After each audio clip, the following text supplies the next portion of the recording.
Palma Frakul Kullo Jalali Kifti Kenya Marami Undo Kenya Walinato Ma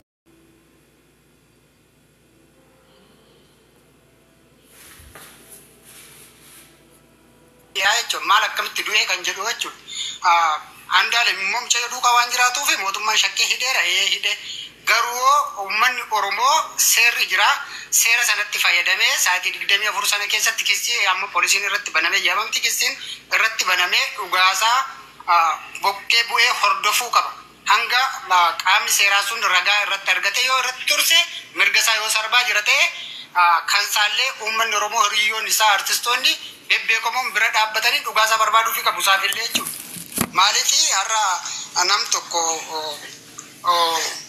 ofiin of ajjeeftamu yookaan mishayoon of darbattee jedhu malee amma fakkeenyaaf nam tokko beekta yeroo tokko beekta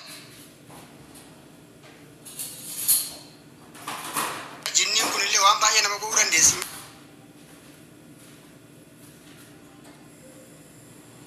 Mishayoon dinga taasisuu isa bukkee darbattes abjuudha waan tokkoon ta'uu danda'a. Dhugaa isheen beekon asirratti sajjeesee yookaan mishayoon darbattee illee hin jedhu beekta. Maaliif cubbuu keessa of gashuun barbaadu lachuu ilmaan Oromoodha garuu waan amma Andu'aalem irra deemaa jiru kana karaa miidiyaa waan tokko sirrii miti. Uummanni Oromoo isa bukkeellee dhaabbachuu qaba dhugaa mishayoollee barbaaduu qaba. Garuu maaliif hidhamee mirgi wabuu eegamuu fi qaba kan jedhamu kun akka kootti yaada fudhatamaa miti. Maaliif obboleetti kiyya taa'ee hanga dhugaa ishee barbaadamutti haa turuun jedhan nan hordofaan iyyuu jechuudha. Kanaaf iyyuu ija tokkoon jara kana dhugaa mishayoos barbaada dhugaa Andu'aalemis bira dhaabbachaa uummanni Oromoo bakka inni mana seeraa jirutti hordofuu fi qaba akka manni hiyyaa irra dheeranne jechuudha akka karaa dabaan irratti murtoofne jechuudha. Kana jechuun barbaada waan biraa jechuun barbaadu ani Oromummaa galatoomi carraa waan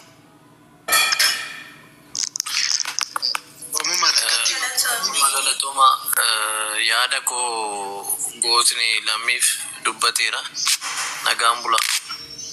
Oromoo qoyimee takkatti hin bayiniiti.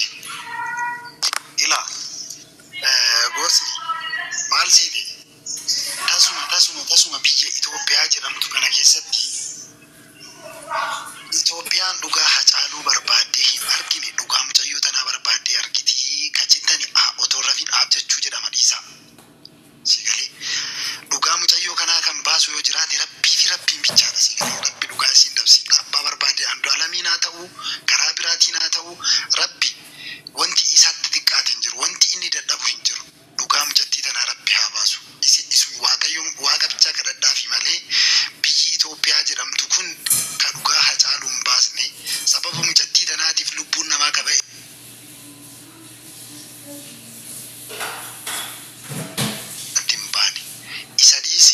Daa'imman waggaa 4-3 bar gudeedaniiti daa'imman raasaa keessatti darbatan ebalutu gocha kana godhe jedhanii qaamni mootummaa qorateeti asiin baasne dhugaa nama Oromiyaa keessaanuu ijoollee Oromoo ajjeefamte biyya kana keessatti dhugaa ishee rabbi haa baasu jedhanii eeguuni otoo rafin abjachuudha isa dhiisaa sigalee ani akkuma duratti siin jedhee namni dhimma kanarratti Andu'aalemiin hin shakkine yoo jiraate sigalee ilaalcha addaa qaba waa abbaa barbaade haa ta'u ana Andu'aalemiin hin jaalladha sigalee lubbuu kan kee isaaf dabarsee laadhu otoo naan jedhanii Andu'aalemiif lubbuu kiyya dabarsee laadhuu nan danda'a yoo kijibuu baadhe sigalee amma ammarra dhaabbadhe garuu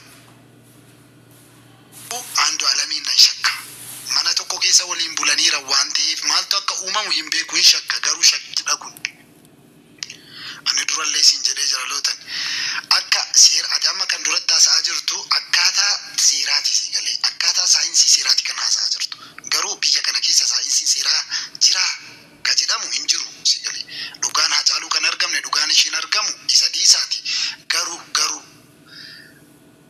ummata naftanyaa wajjin miidiyaa jaraa jala deemaa Andu'aalemitu gocha akkanaa godhe Andu'aalemitu akkana godhe jedhanii mucaa kana achi keessatti itti farachiisanii booda akka wanti biraa hin uumamne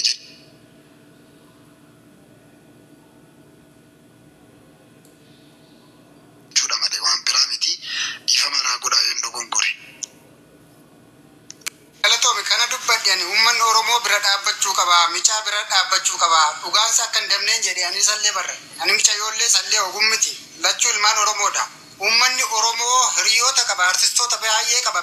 Micaan beekamaadha. Uummata Oromoo biratti baay'ee beekamaadha. Akkun akka hin taaneefi uummanni Oromoo bira dhaabbachuu qaba, dhugaa micha yoollee barbaaduu qaba. Maaliifi har'a Andu'aalem mitiiti jechuudha.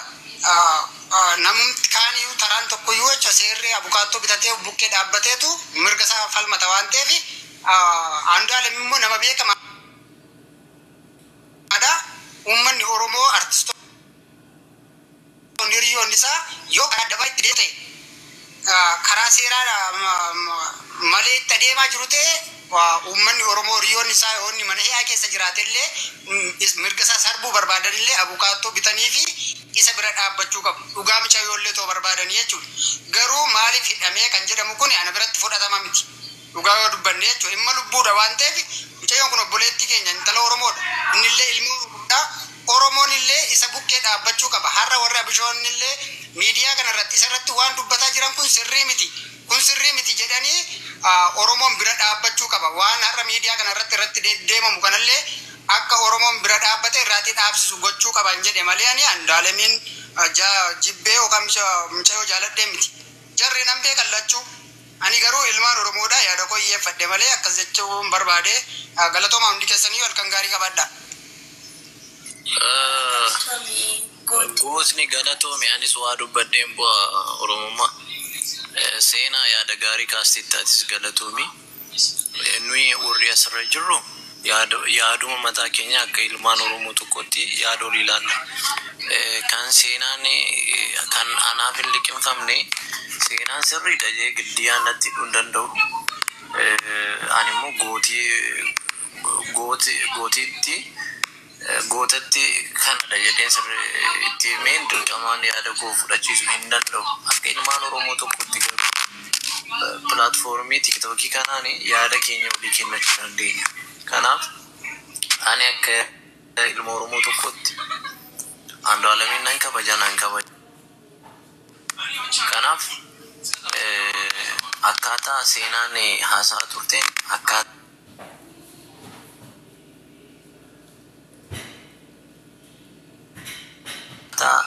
duuti Hacaaluu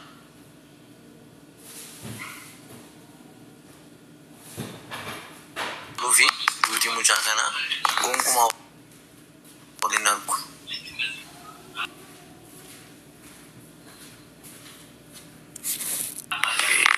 Dhugaanii Hacaaluun badee jechuun dhugaa mucaa kanaas hin badaa jechuu miti. Yoo namni dhugaa namaa dhoksellee waaqnis dhugaa dhoksu, seenaanis dhugaa dhoksu. Kanaaf akkaataa Hacaaluun itti du'ee fi akkaataa mucayyoon kun itti duute gonkumaa waliin argu jechuudha. Mucayyoon kaleessa wanna ta'a turtellee yoo dubbanne inni dhugaa bilisa taanee baasuuf lateenne kaleessa maal akka ta'a ture dhugaasaa ta'uu sobasaa ta'uu dubbatachaa turteetti. Garuu eenyutu sana dalagee mucaan kun du'aatii mucaa kanaaf sababa ta'uu waan danda'u eenyudha isa jedhu eenyuyyuu warri asirra teenyee haasaa jirru beekuu hin dandeenyu. Seeratu itti deema. Murtoo seeraa eegnuunis haqa mucaa kanaaf immoo hin falmina. Andu'aalem immoo qulqulluudha yoo ta'e amma shakkamaadha. Mucaa kana bukkee han jiru haadha manaa isaati haadha manaa isaati itti gaafatamummaa qaba. Haadha manaa isaa gatiite ani obboleettii kiyyatoo ta'e kanumadha ejjennoon koo jechaadha. Ani Andu'aalemiin nan jaaladha garuu lubbuu kun kennuufi ani dhugaa dubbachuuf gaafa dhugaan haasoo jechaadha. Akka nama aartii Oromoo tokkotti nan jaaladha nan kabajaan obboleettii koo too taate hamma kafiil gochuu dandeenyu tokkoon keenya beektu.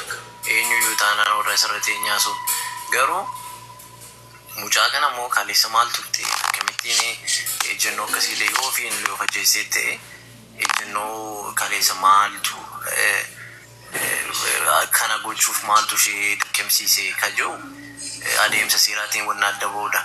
Andu'aalem immoo dhugaa qaba taanaan isaafis immoo deebineen falmina erga murtoo tokkorra geenye murtoo tokko argannee waa'ee du'aatii obboleettii keenya kana Andu'aalem immoo hin jira lubbuudha. Isaafis immoo falminaa Oromoon hundi jechuun barbaada. Kanaan ala garuu Andu'aalem akkasidha. Andu'aalem qulqulluudha. Andu'aalem maaloodha. Jaalannoon Andu'aalemin ammallee jechaadha. Garuu shakkamaadha imma lubbii hubatii ta'eef itti kan gaafatamu yoo ta'e itti gaafatama. Dhuguma gocha sana raawwatee argameera tana. Yoo inni raawwatee hin argamne qulqulluudha ta'e immoo boruun bahaa hawaasni Oromoo bal'aan isa jaallata. Isa simatee akkuma duraa jiraachuu jalqabaa jechaadha. Kanaan ala teenyee wannoonni murtoo kennan tokkoyyuu hin jiru. Dhaggeeffadhu Oromoo Faransaay jettu kuni amantii asirra jiru. Baay'ee fabaluu fi nuti qaama mana murtii abbootii seeraan amantii yaadatta yoo ta'e yookaas beekta ta'uu danda'a. Poolisiin nyaataa shurrubbee biyya Jarmaniitti anamnaa saanjeessee gaafa anamnaa saanjeessu ana tajjeessee dhibaka ana tajjeessee wanti dhufu hin jiru taaju shurrubbeellee aartistii Oromoo nama beekamaadha. Namni gara aartistii sana goree gatiin nama ajjeese dhagaa yookaas nuuf bahu yookaas akka sadii hin jiru jechuudha siigalee. Mucaan suni gaafa poolisiin dhufee gaafatu akkuma harkatti dhugaadha ana tajjeessee jedha. Namni isa waa tokko godhu jiru.